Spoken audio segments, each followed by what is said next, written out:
hockey fans, and welcome to the Bluenote Fan Report.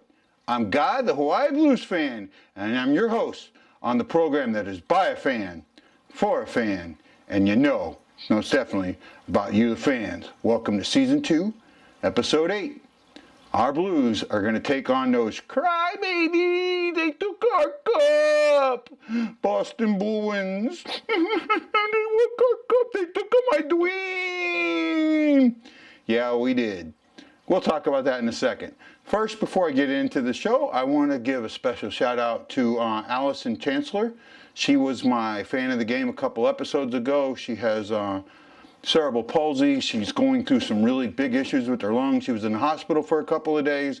Alice and everyone here at the Bluenote Fan Report and everyone in the Hawaii Blues fan clan wishes you a speedy recovery. I know you're back home. I know your dad was helping you out. Much love to your mom and dad for taking care of such a special fan as you. We're thinking about you.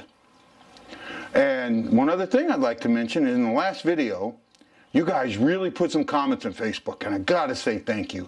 And you started putting those thumbs up, those likes. Please keep doing that. Subscribe to the channel and like it. I'm at 380 subscribers as of this filming. I really want to get to 500 before the end of this year. Not the season, this year. I have another goal for the end of the season. But let's get me to 500. 120 subscribers. And let's get one of these videos 100 likes. Can we do it? I think we can. Like it and share. Okay, so let's talk about the St. Louis Blues taking on the LA Kings in the fourth game of a four-game homestand. They did a four-game road trip where they went 2-1-1. Coming into this game, they were 1-1-1. They had just beaten the Colorado Avalanche in a very emotional game. They played very well. The Kings were coming in, winning their last two, and feeling good about themselves. This game had a feel to it of, yeah, you're coming to our building, but, you know, be careful what you wish for taking on the champs. Game started off really well. Then, you know, it kind of shots going back and forth. There were a lot of shots in this game. A lot of shots on both sides. In the first period alone, this numbers just blow my mind. The Kings took 12 shots. The Blues took 16. 12 to 16, just incredible. So at the 14:49 mark, Carter gets open in front of the net, gets a puck, makes a couple stick-handled moves, makes Bennington look really bad. 1-0 Kings. But the Blues have done something here recently that I really like and that hasn't been talked about. They're answering. They're answering the call. At the 18:23 mark, while on the power play, Vince Dunn finds the right spot, gets a pass from Parayko and Schwartz, and buries it for a second goal of the year. I mean, it was beautiful. And Schwartz, I mean, he took the pass between his legs to get to Dunn in that spot. It was absolutely just one of them moments. I enjoyed the hell out of it. Now, the negative that came out of this first period was Tarasenko. Tarasenko was on a partial break, and in the process, he was being held up, and it looked like there was pressure on his shoulder. He didn't fight. He kind of skated back, and when he was sitting on the bench, he kind of looked like this. It's possible that he's reseparated that shoulder. I don't know if they're going to be able to pop it back in, if there's still a lot of pain, or if he's going to have to go to surgery. I know that shoulder's been a problem since the Colorado game, the last game of the season where they lost and were out of the playoffs a year and a half ago. So that's where we are. At that point, it is 1-1 going into the second period. Second period, Walker takes an amazing shot at about the 3:07 mark, and I'm probably going to say his name on Iafolo. Just gets a stick down there and tips it right in. It's a good tip in. Some bit. And it's fair. It's what you expect. Now, for the rest of this game, they're trading shots again. This time, in the second, Colorado takes 12 shots. The Blues only take 7. Now, why that's important is because at the 10:16 mark, while on another power play, the captain buries one from way back to, way back from L.A. to St. Louis. He takes the shot, buries it. Beautiful power play goal. Assist from Perron and O'Reilly. That power play is kicking. It's 2 power play goals in this game so far. Then, just a minute and a half later, Thomas finally gets on the score sheet, gets his first goal of the season from Stanford and Bozak. He was in the right spot in the right time. It actually looked like someone else might have put it in, but when they reviewed it, it crossed the line before the other player touched the puck, and it was an even strength goal. So going into the second period, it is 3-2 Blues. Third period comes along, and old Mr. Braden Shen decides that he's going to take control of the game. And boy, did he. At the 7:29 mark, while on a power play, the Blues get another power play goal. 3 for 5 on the power, 3 for 4 on the power play. Just wow.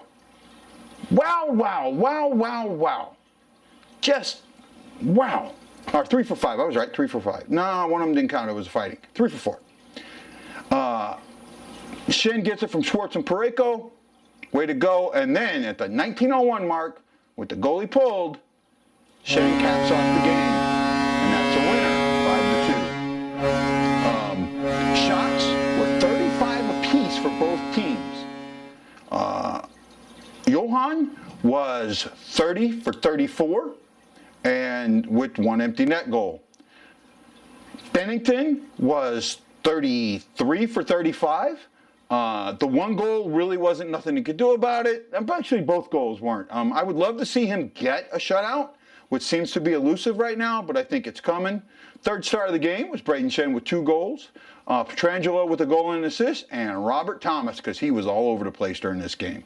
He probably could have had 2 or 3 goals. He just played outstanding. This was a very well-played game. The Blues end this homestand 2-1-1, same as the road trip, and they are 5-2-3 going into Game 8. Yes, I said it. It is Game 8. You see, the NHL kind of felt like we screwed up. Boston was supposed to win. So what we're going to do is we're going to have Boston and St. Louis play again really early in the season so Boston can feel good about themselves. Hence, Game 8. So the St. Louis Blues are in Boston, and so is my buddy Mike Dante and his fiancée Amanda. Guys have a great time at the game. Mike told me that his his record in away games is really bad. I have a feeling it might stay that way, Mike. But we'll talk about it. Boston is 6-1-2 with a goal differential of +6. They're second in their division. They have a 2.11 goals against per game average. First in the league. Their power play is at 35.7. Also first in the league. Their penalty kill is at 84% for 9th. They're allowing, and this is an interesting stat, because we had this with Colorado having a great record and allowing a lot of shots. Boston is allowing 32.4, which is 23rd in the league. I guess shots don't mean anything if you're not taking good ones. The Blues, they're 5-3-2. Their goal differential are 5-2-3. Pardon me. Their goal differential is even. Their goals per game, the goals allowed per game is 3.10. It's dropping. They are 17th in the league. Their power play jumped way up from 18% to 25.8%, 7th in the league.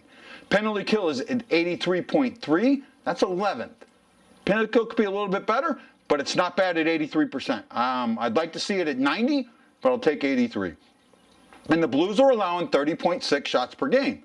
Allowing the 35 against the Kings hurt, but allowing the 24 against the Avalanche was great. 15th on that. Players to watch. On Boston, David Pastrnak. He has 10 goals, 7 assists for 17 points. And then you have Brad, let me hit you in the knee because you made me cry, Marchand, who has 5 goals and 9 assists for 14 points. Braden Shen is leading the Blues with 11 points and 8 goals. Tereshchenko is second on that list with 10 points and 7 assists. However, he may not play in this game. I haven't heard yet. I'm filming this on Friday night, and I haven't heard word if he's out or day-to-day. I'm guessing he's going to be out. Goaltenders. They took my cup, Rask is 5-4-0 with a 1.78 goals against average and a .944 save percentage. Blues are going to have to take some really good shots with him. They're going to have to find their spots. Their backup goalie is former Blue Jarl Halak. He is 4-2-1 with a 2.24 and a .930 save percentage. I mean, Boston's got a good tandem right there. Bennington for the Blues is 4-1-3 with a 2.58 and a .916 save percentage. And then Allen is bringing up the rear with a 1-1 with a .417 goals against average. You know, I don't know what to say. You know, Allen's sucking right now. And I thought he would be better with an .849 save percentage. Do you know what? What I think the key to this game is to get out alive. Don't get hurt. Right? Boston is out for blood. This game means more to Boston than it ever will to St. Louis. Absolutely, it means more to them. This is an Eastern Conference game. If we give up 2 points to them, okay, we slip a little bit in our standings, but it doesn't hurt us. It doesn't let anybody gain on us. It's not a big deal to lose this game. But these guys are going out for blood. And you have Brad Marchand to lick your face, kick you in the knee, dirtiest player in the league, who's crying because he didn't get his dream of winning his second cup. Marchand. Right there, buddy. Right there. Blues lose 4-2. I love this segment. It's absolutely great. About the fans. I talk about you. This is what this show is all about. As much as it's about the Blues, it's about Blues fans. And what you guys do for this show. That's what I'm looking for. That type of attitude, that type of experience. Now, in the last game, my fan of the game was Jay Beadle. Her birthday is today. Would have been today. It would have been her 40th birthday. I mean, I sang happy birthday to her. I just couldn't put somebody else in fan of the game on her birthday. So, in honor of Jay, the missing man, fan of the game. Tattoo of the game, and I've got a good one. Eddie Schmidt posted this in We All Bleed Blue, and I sent him a message, and he said absolutely. This beautiful tattoo here was done by, and I'm going to make sure I get the name right, Rick at Heartland Tattoos in St. John. This thing is beautiful. The hockey sticks on the bottom, the cross sticks with the checker dome. Now, I gotta admit, I'm more of an arena guy, even though I grew up in the checker dome era. But once it changed to the arena, it had a better feel to me. And I still remember what Walson Perina did to the Blues and how we almost lost them. So the checker dome's kind of a harder name for me, but I do like the fact that he honored the old barn at the base of the cup. The Bluenote sitting right on the roof. I remember being in that place rocking. The Stanley Cup with the flames. The tattoo is good, but he says he's still going to get more color to it so he can make it really pop. And you know, I got to tell you, Eddie, it looks great right now. And if you get more color, when you do get it done and you got it where you want it, we'll do an update on this one. I love it. He also went to Steamers games, which I did too. And I get why he went with the checker dome. For me, it's the arena, but I'm not. Don't get me wrong. I love this tattoo. It is, of my Stanley Cup ones right now, it's up there. It's a great tattoo. Eddie, thank you for being the tat of the game. Pet of the game. This one is, I actually was going to do this on the last one, but I pulled it because of what the story was for fan of the game. But this little guy here that you're looking at is T.J. Oshie. Now, T.J. Oshie is owned by Robin Sneerly. Robin told me that during the Olympics, the Sochi Olympics, is when T.J. showed up to their house. He was a stray. Well, they fed him, they took him in, and when the games were on, during the shootout, every time TJ Oshie went up, the dog would run up to the TV. So, what did they do? They named this mutt TJ Oshie. And you know what? I gotta love it. I mean, all they know is he's a dachshund, and they know nothing else about him. He's all black. He's got a beautiful face. He's got beautiful eyes. He's just one of them dogs that I say, I love you, TJ Oshie, and thank you for being pet of the game. Oh, hey, by the way, TJ, I know you got a brother. I'm saving him for another game. Soon, I promise. Guys, I love doing this show, and I love you guys getting involved. So here's my challenge to all of you who have stuck with me and watched it this long. I want your Bleeding Blue with You videos. I want your kids to do it if you'll let them.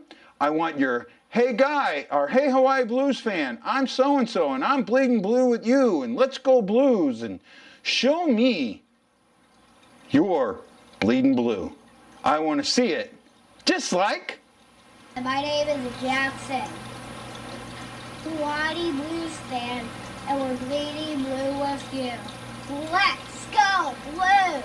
Let's just go like Jackson Blues. saying, let's go Blues. This is Guy, the Hawaii Blues fan, telling you that I love you, I love my Blues, I'm Bleeding Blue with you. Aloha, mahalo, and I'll see you on the next Blue Note Fan Report. Aloha!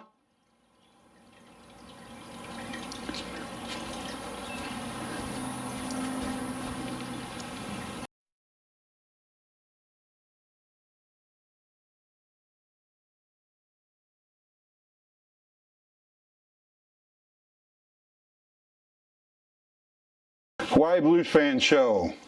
This is season 2, episode 8. Blues versus the crybaby losing Eastern Conference champion, Boston. Don't even know what their name is. Bruins. And